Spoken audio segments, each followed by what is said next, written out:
事实上，美国所以在阿富汗战争里头犯最大的战略错误有很多个点，很多个时间点。最终最重要的时间点不是在8月15号的时候，阿富汗总统跑掉了，是在7月2号，美国突然撤离了他自己砸了数十亿美元在阿富汗打造的一个空军大本营，同时也是监狱。请看 CNN 以下的独家报道。Behind Bagram's gates, a wasteland. Military hardware abandoned. It's like driving through a ghost town here. Completely deserted, the odd Taliban vehicle, and everything just the way that it was. 时间停格在7月2号，比喀布尔沦陷还早了1个月又14天。Where presidents and defense chiefs once landed, America's multi-billion-dollar Afghan hub is in the Taliban's hands. Its dark secrets are being revealed. These are the handcuffs for the prisoners. Bagram's jail, once feared by the Taliban, that the US handed to Afghan security forces in 2014, vast, sprawling, and trashed. The Taliban's victory freed the prisoners. Not all of them were Taliban. They want us to see the harsh conditions. These are the cages. Huge cages. They've just been left as they are. Look at this. Take a look. Take a look. Prisoners' food. This bread is still hanging on the plate here. This looks like the place for putting shackles on, handcuffs, food here. How many prisoners in here? How many? Thousands, he tells me. He says the prisoners escaped. Yeah. And they left they got everything out? behind. Yeah. And they didn't took it. Yeah. So this is everyone's shoes hanging here. Blankets, towels, books, Quran, phone numbers scribbled on the wall.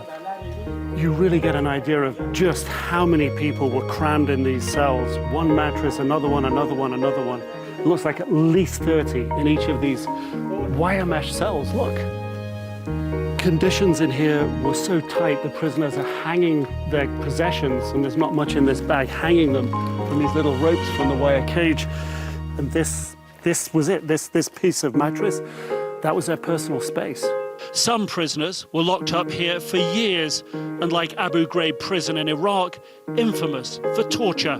The US Department of Defense said it investigated all credible allegations of abuse by its soldiers. Some were convicted. What do you think, sir? It should be destroyed, he says, so brutal people can't use it again.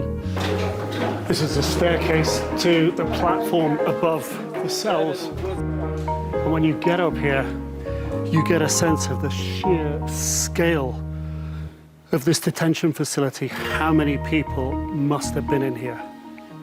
Just huge. This is where they say the guards patrolled so they could look down in the different cells. They sprayed it on the prisoners. The Taliban commander says the guards use water to break up fights or keep the prisoners awake at night. What I find a little surprising is that everyone here has come to look. Some of the guards here are familiar with this, but none of them seem angry at us at least, and that's something I would have expected. Do you want revenge for this? We forced the Americans out, he says. That's revenge. The other Talib says, but it doesn't mean we'll forget them. 看完美军虐囚的阴暗牢笼，塔利班要 CNN 记者跟着一起上街看看，挥别美军的阿富汗，多么美好！这位塔利班的二当家被美国列为恐怖分子，悬赏500万美元，现在在喀布尔的街头和民众有说有笑。Taliban commander Mansour Haqqani is on a public relations offensive, winning, he hopes, hearts and minds in the Kabul police district he now runs. He doesn't carry a weapon, but his backup does. Taliban fighters fresh from the front lines, toting American weapons, wearing US combat gear. This is one of the most important neighborhoods in the center of Kabul, the financial district. Its security is a priority for the Taliban. We are happy, this gold trader tells me. No corruption so far. I can leave work after dark. It's safer. So how is the situation here now? The situation is very good. You know, if you see like 1 year ago, 2 years ago, we see thief and robbery here, and no safety here. Now with Taliban, I hope inshallah it has very life good. Militants now walk the streets of Kabul with guns in tow.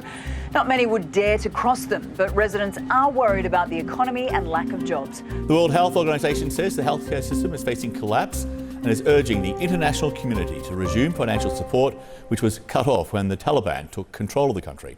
The Director General saw the crisis firsthand when he visited Kabul and a hospital earlier this week. There has been a surge in cases of measles and diarrhea. Almost 50% of children are at risk of malnutrition. The resurgence of polio is a major risk, and 2.1 million doses of COVID-19 vaccine remain unused. 国际金援迟迟不解禁的理由之一是塔利班对女权的迫害。This woman, close to tears, tells me she is a widow with 6 children. The Taliban fired her from a government job, sent her home without pay. As we talk, another woman comes forward. Also out of work, she says, because the Taliban stopped girls she taught from going to school.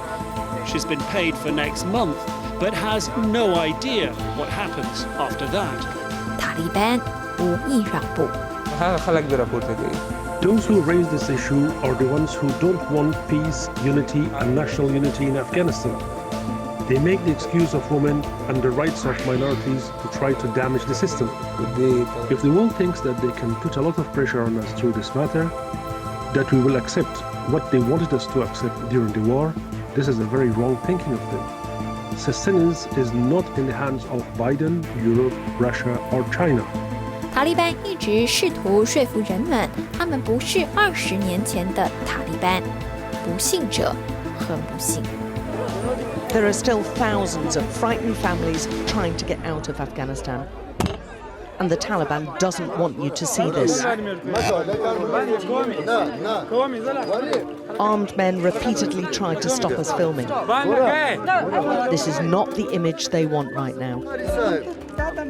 在塔利班统治1个月后，确实还有人陆续离境，只是仍有很多持有效护照的英国公民已经等了1个多月，还没登上飞机，也是事实。但是比起塔利班，他们更气的是英国政府。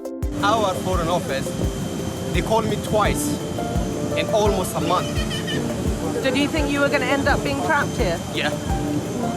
I feel abandoned and hopeless. At least I'm going home now.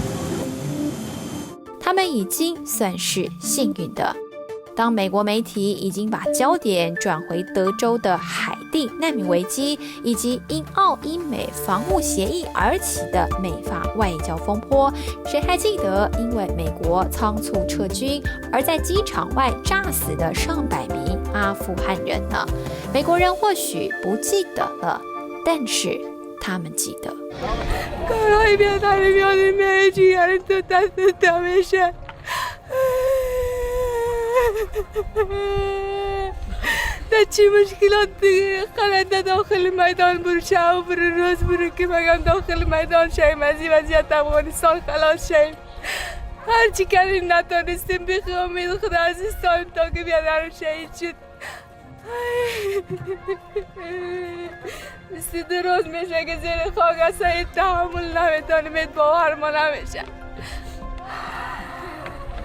What is clear here? Individual trauma, collective anger, and unpaid score to settle with America.